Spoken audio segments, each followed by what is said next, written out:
Halo pemirsa, selamat datang kembali di NoHub News. Kali ini kita akan meluncur ke petualangan kosmik yang menggabungkan sains dan impian masa depan, tanaman di luar angkasa, kunci koloni Mars atau sekadar sensasi.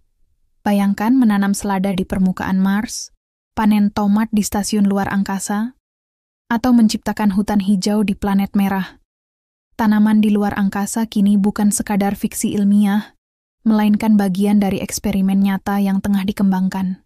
NASA, ESA, dan para ilmuwan di berbagai belahan dunia sedang meneliti cara menumbuhkan makanan di lingkungan tanpa gravitasi dan tanpa tanah. Tapi, apakah ini terobosan nyata untuk kolonisasi antar planet, atau hanya gimik untuk menarik perhatian publik? Apa tantangannya, dan bagaimana tanaman bisa menyelamatkan manusia di luar bumi? Ingat dulu, sebelum kita memulai perjalanan melintasi galaksi, pastikan untuk menekan tombol subscribe di NoHub News. Dengan begitu, kalian akan selalu mendapatkan notifikasi setiap ada update terbaru dari kami. Aktifkan loncengnya, like, dan share video ini ke teman-teman kalian. Siap untuk mengungkap rahasia menanam di luar angkasa dan implikasinya bagi masa depan umat manusia? Mari kita eksplor lebih jauh lagi. Pada episode kali ini, kita akan mengupas sejarah eksperimen penanaman tanaman di luar angkasa serta teknologi yang digunakan. Kita juga akan membahas tantangan lingkungan di luar bumi dan apakah ini bisa menjadi kunci kehidupan di Mars.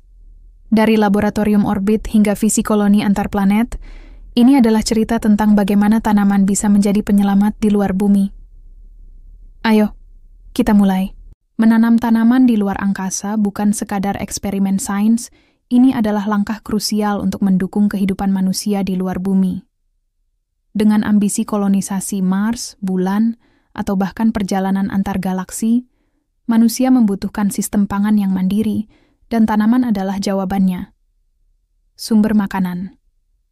Misi jangka panjang, seperti ke Mars, membutuhkan makanan yang segar dan bergizi. Mengangkut makanan dari bumi mahal, sekitar $20.000 per kilogram untuk peluncuran ke orbit rendah. Tanaman bisa ditanam di tempat, mengurangi ketergantungan pada pasokan bumi. Oksigen dan daur ulang. Tanaman menghasilkan oksigen melalui fotosintesis, membantu menyegarkan udara di stasiun luar angkasa atau koloni. Mereka juga menyerap karbon dioksida dan mendaur ulang limbah organik, menciptakan sistem tertutup. Kesehatan psikologis. Merawat tanaman meningkatkan kesejahteraan mental astronot, mengurangi stres di lingkungan terisolasi. Warna hijau dan aktivitas berkebun memberikan rasa koneksi dengan bumi. Sumber daya lain. Tanaman bisa menyediakan bahan bakar, serat, atau bahkan obat-obatan. Misalnya, tanaman seperti rami bisa digunakan untuk tekstil atau bahan bangunan biokomposit. Riset penanaman di luar angkasa memberi wawasan tentang dampak gravitasi, radiasi, dan kondisi ekstrem terhadap biologi makhluk hidup. Temuan ini juga bermanfaat bagi pengembangan pertanian di bumi. Beberapa tanaman telah diuji di luar angkasa karena pertumbuhan cepat, kebutuhan nutrisi rendah, atau nilai gizi tinggi.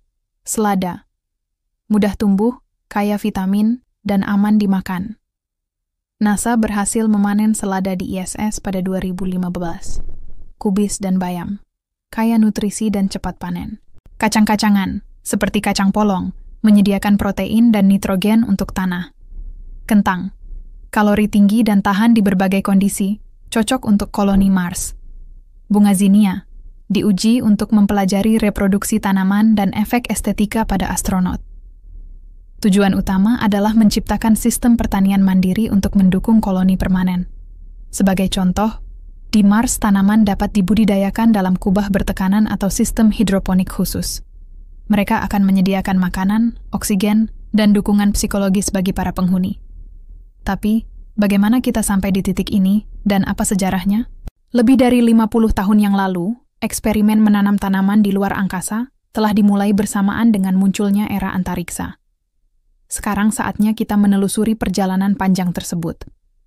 1971, Salyut 1, Uni Soviet. Kosmonot Soviet menanam biji bawang dan kacang polong di stasiun luar angkasa pertama, Oasis. Tanaman tumbuh, tapi lemah karena kurangnya gravitasi dan pencahayaan.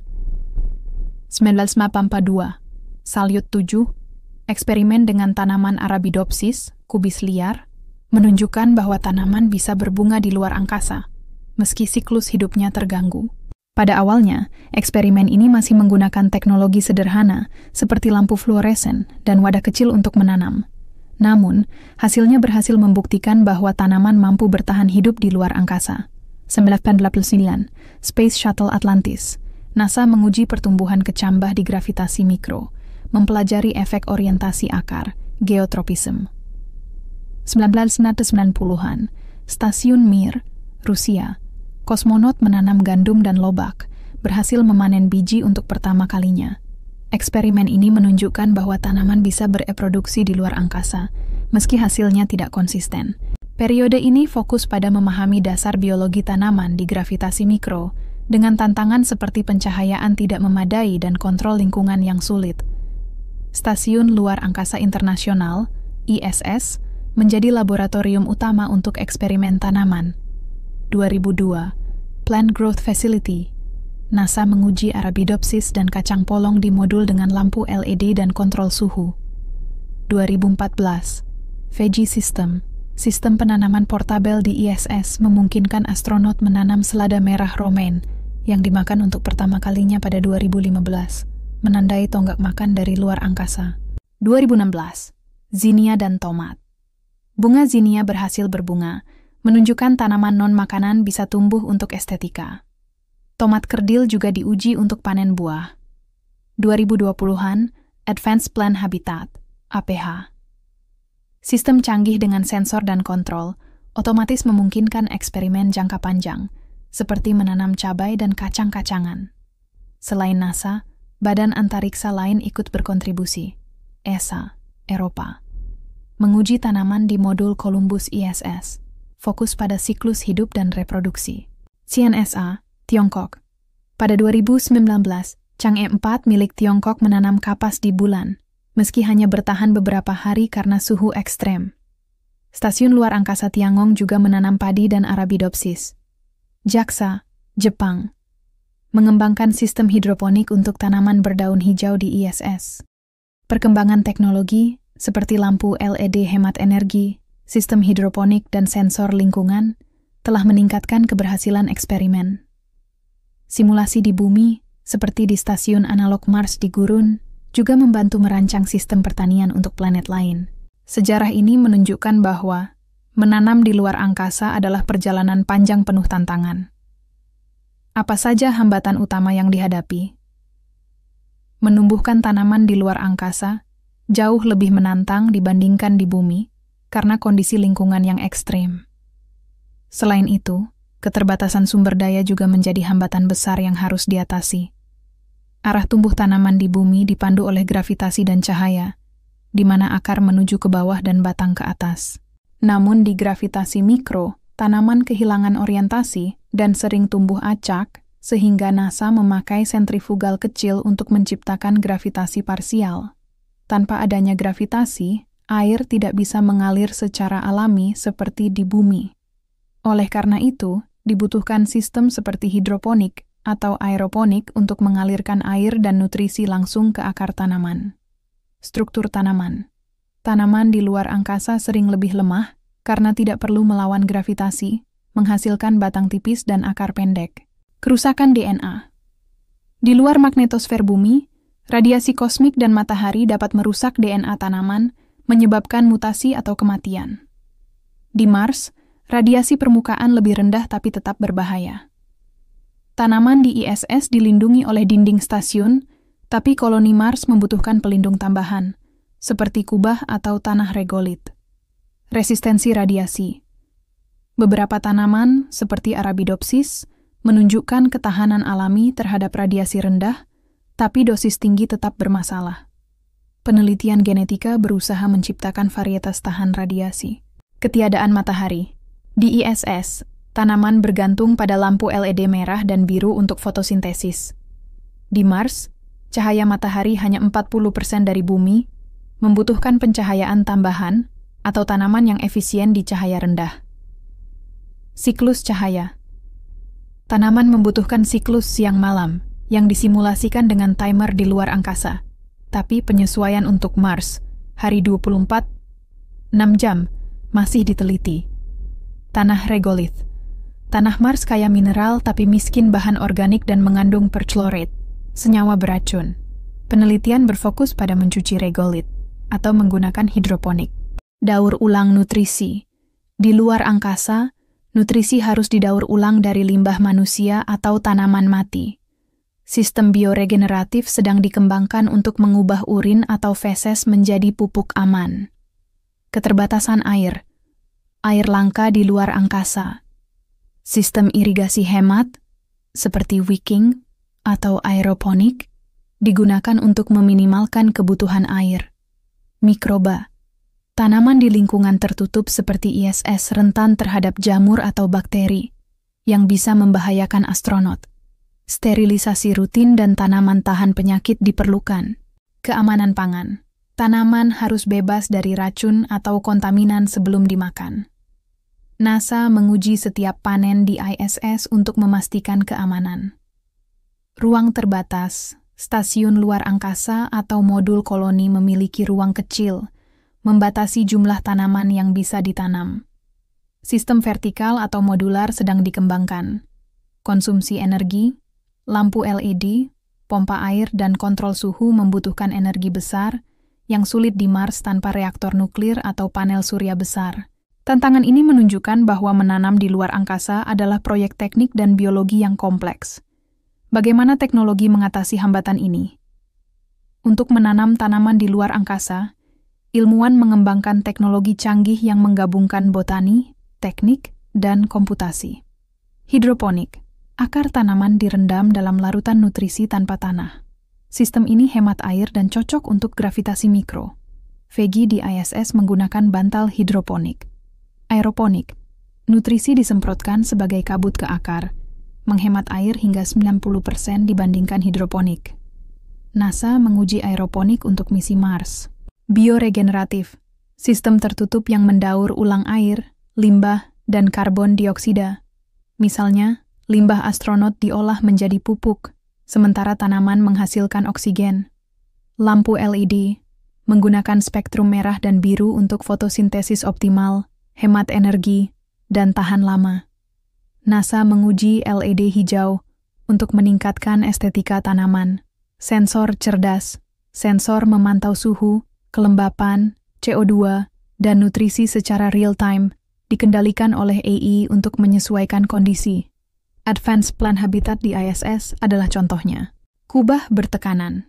Untuk Mars, kubah inflatable dengan atmosfer terkendali bisa melindungi tanaman dari radiasi dan suhu ekstrim. Tanaman tahan radiasi. Ilmuwan menggunakan CRISPR untuk memodifikasi gen tanaman, meningkatkan ketahanan terhadap radiasi atau kekeringan. Misalnya, tomat kerdil dimodifikasi untuk tumbuh di cahaya rendah. Efisiensi nutrisi. Tanaman direkayasa untuk menyerap nitrogen lebih efisien, mengurangi kebutuhan pupuk. Siklus cepat. Varietas dengan siklus panen pendek, seperti selada ultra cepat, dikembangkan untuk produktivitas tinggi. Stasiun analog. Fasilitas seperti HICEAS di Hawaii atau MDRS di Utah mensimulasikan kondisi Mars, menguji sistem pertanian di lingkungan terisolasi. Kamera waktu. NASA menggunakan kamera untuk memantau pertumbuhan tanaman di ISS, memberikan data untuk menyempurnakan model simulasi. AI dan model prediktif.